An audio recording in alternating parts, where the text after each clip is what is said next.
Hey everybody, welcome to my new location. Yes, for the past few weeks I've had a move going on, and well, now I'm in a new place and it's actually quite nice so far. I'm sorry that the background is dark, but today we're going to talk about the trailer for the new Animal Farm movie. Um, if any of you have seen one of my previous videos where I did a books versus movie on Animal Farm, you'll know that there were two different movies made about that novella. One of them was an animated movie made in 1954 and was brilliantly done, narrated by the late great Gordon Heath, and with the voices all done by Maurice Denham. Both equally brilliant. And also there was the live action 1999 movie, where it had an all-star cast, including Patrick Stewart as Napoleon, and everybody in there I thought was really good. And the Jim Henson puppetry was not as terrible as it could have been. But I give them credit that they tried, and they mostly stuck faithfully to the book, save for the ending and making Jesse a main character. Eventually, Joshua Oro, the Mustang Prince, announced that Animal Farm was going to get a movie. I was going to get another movie, and I just got excited. And I got even more excited when it was shown that Andy Serkis would be directing it. Why was I excited about that? Because if you have ever seen Mowgli Legend of the Jungle, I don't know how faithful it was to the book, but it tried to keep the dark elements in there. That was a movie he directed, and he clearly had a reverence for the book. And tried to keep it as faithful as he could compared to how Disney did it. That's not bashing Disney. That's just saying that they were different forms of art. If you want more details about how I thought of it, check out this Dare to Compare that I did with Alpha Lion Simba movie fan. It was actually pretty good in my opinion. And I also heard that Seth Rogen was going to play Napoleon, which I thought was a weird choice. But controversially, I was willing to give him a chance because even though Seth Rogen is typically known for his comedy, he actually is capable of doing drama too. I've seen him in The Disaster Artist, and he had to play one of the screenwriters.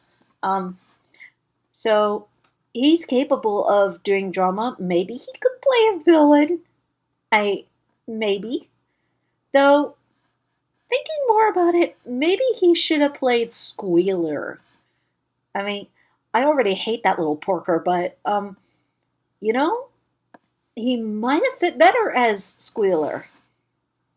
Because he probably could make the convincing propaganda and even try to be lighthearted about the terrible things that are going on in Animal Farm. And, I mean, it could have worked. But at the same time, I was willing to give Kieran Culkin a chance as Squealer. Though I was not ready for Kieran Culkin to make me hate him. No offense to every actor who's ever played Squealer, but I hate that little porker with everything in me. He'll take a tragic and terrible event, twist it around, and knit together everything that is not true. Oh gosh. He is so manipulative. I hate him so much.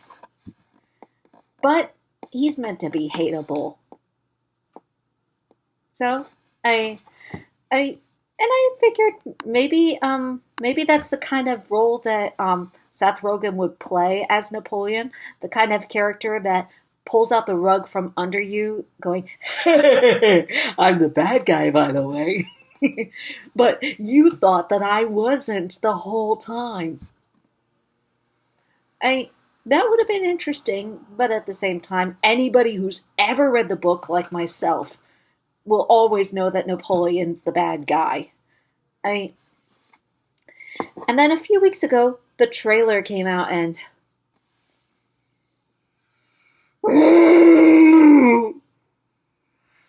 this movie is going to suck.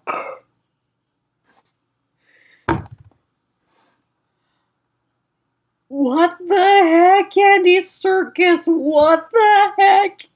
This, I, I showed this trailer to one of my former roommates, and even she was screaming, "This isn't Animal Farm, this is Barnyard." Like, seriously? You're gonna turn a, you're gonna turn an anti-communist book into Barnyard? What the heck what were you reading? What book were you reading when you were making this movie? And just for the heck of it, I'm going to go through everything that I find wrong with it. And by the way, I am giving spoilers on the book. So if you haven't read the book, turn this off and go watch this summary link before you check out the rest of this, because it's giving away spoilers. And also, if you have a problem with violence, I am sorry, go ahead and turn this off, because Animal Farm was a violent book. It was not at all kid friendly in any way. Okay, your seconds are up. You're still here. Okay, let's get into the trailer and what's wrong with it. First of all, the comedy in there. Oh my goodness. I mean, some comedy could work, but Animal Farm was anything but a comedy. So when the pigs are looking at the trailer and going, "Look, it says Laughter House," and it turns out to be Slaughterhouse. First of all, those pigs couldn't even read until they drove off Mr. Jones. So what are they doing reading this? They can already automatically read? I mean, it's Snowball who clears up that it's not Laughter House, it's the Slaughterhouse. How does she know? And yes, I am saying she because apparently Snowball is female now, even though Snowball was meant to represent Trotsky, while Napoleon represented Stalin. For now, I'm just gonna move on from there.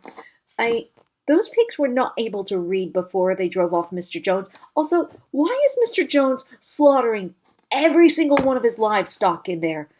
I get that he was a drunkard, and very broke, but he's not going to slaughter his workhorse, his sheep, his chickens, his pigs he could, but those are the backbones of his farm, which he's been failing with. What's he gonna do after the animals are all slaughtered? Is he gonna sell his farm or something?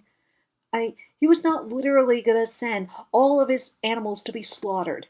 Maybe the pigs, but nobody else. And okay, so we're getting the commandments here. Let's go over the 7 commandments again. Whatever goes on 2 legs is an enemy. Whatever goes upon 4 legs or has wings is a friend. No animal shall wear clothes. No animal shall sleep in a bed. No animal shall drink alcohol. No animal shall kill any other animal. And all animals are equal.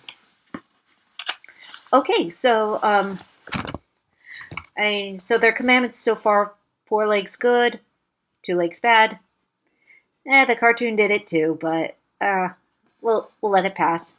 No clothes, okay. No beds, okay. No drinking naughty juice.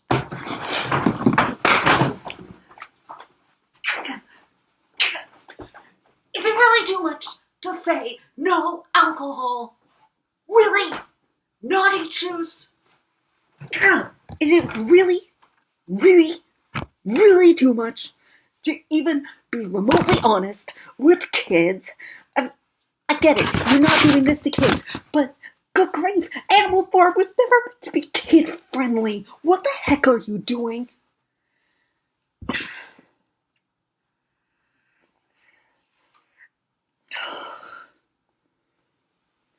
Yeah, this was something that even the 2022 Disney live action Pinocchio did, which was replace beer with root beer, which made no sense. If you're going to establish a moral, you gotta show the bad stuff too.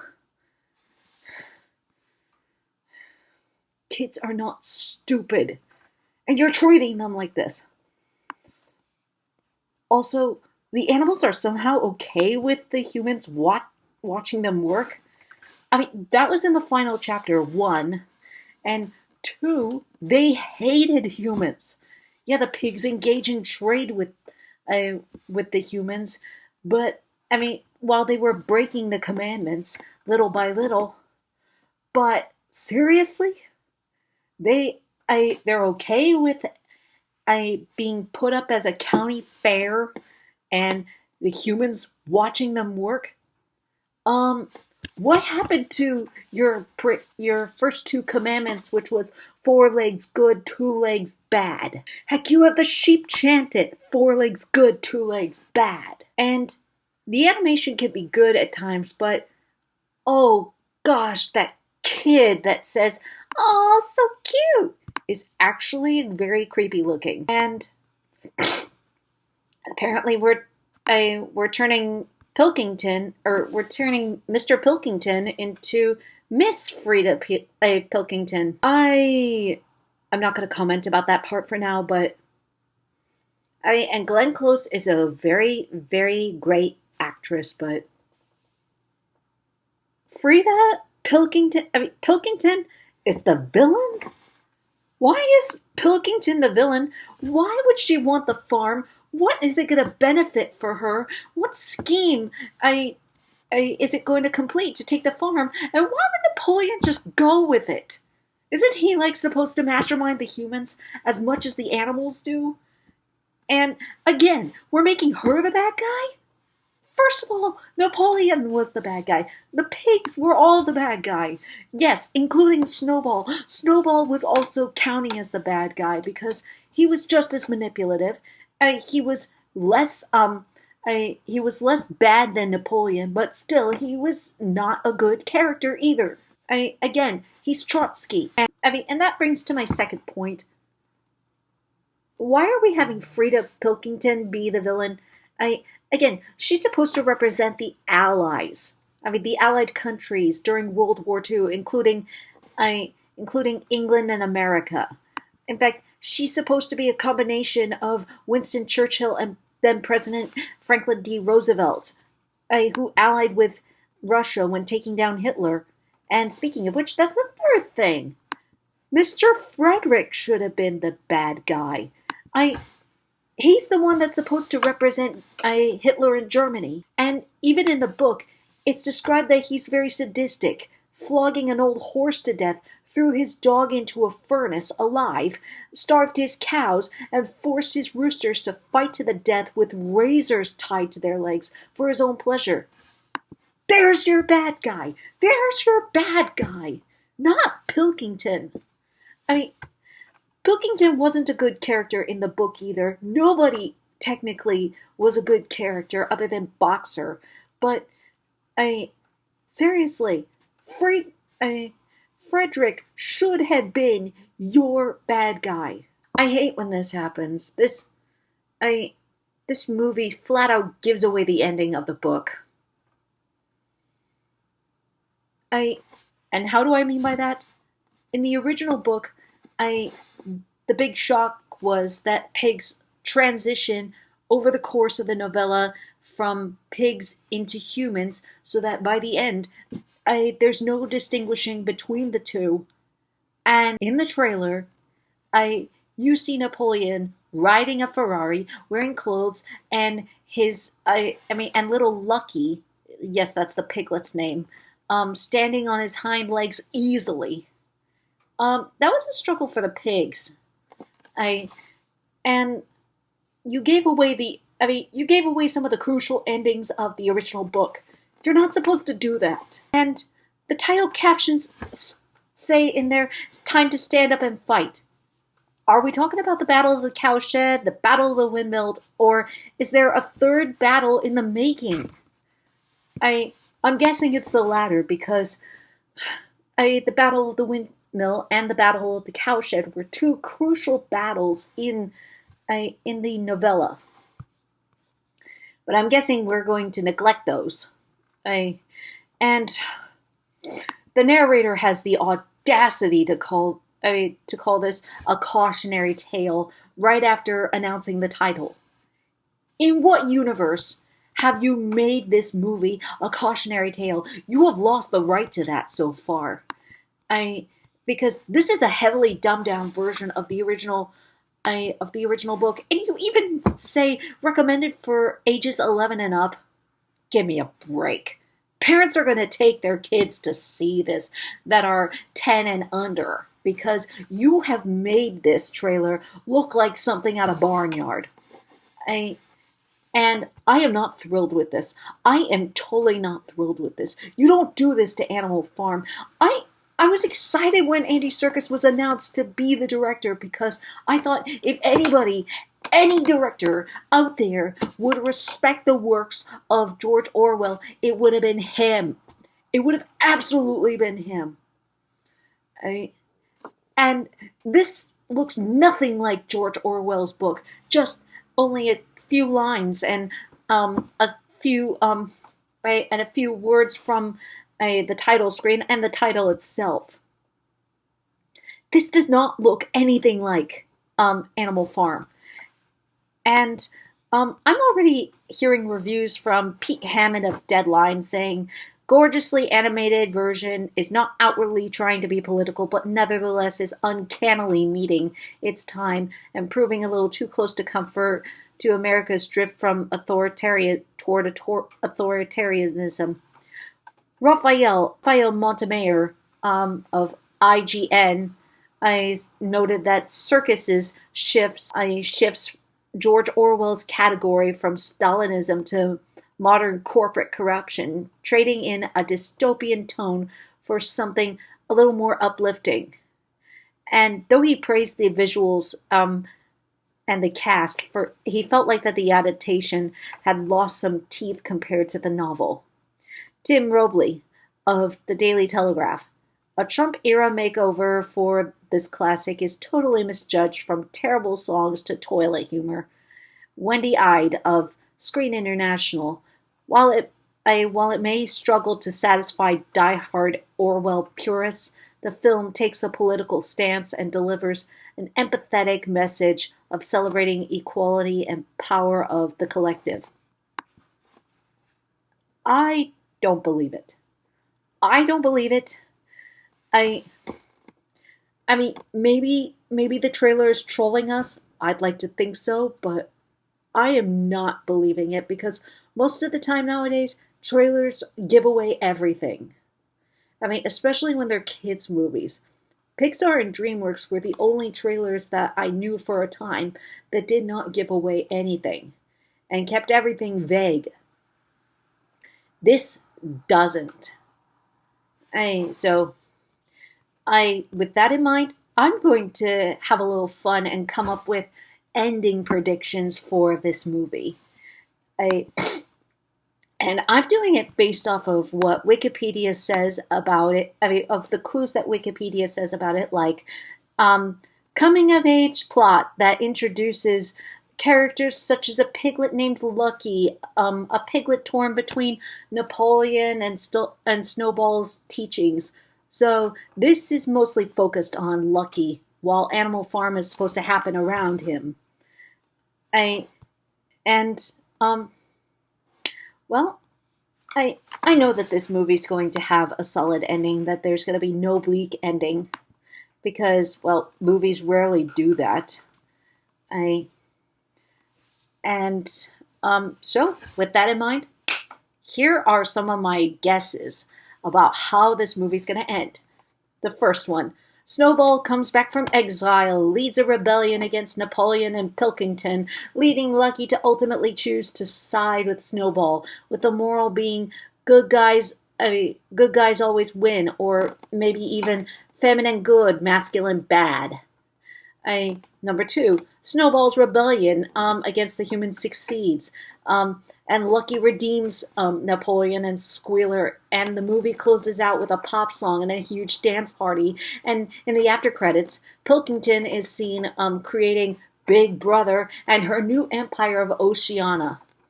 I am going to scream if that is the actual ending.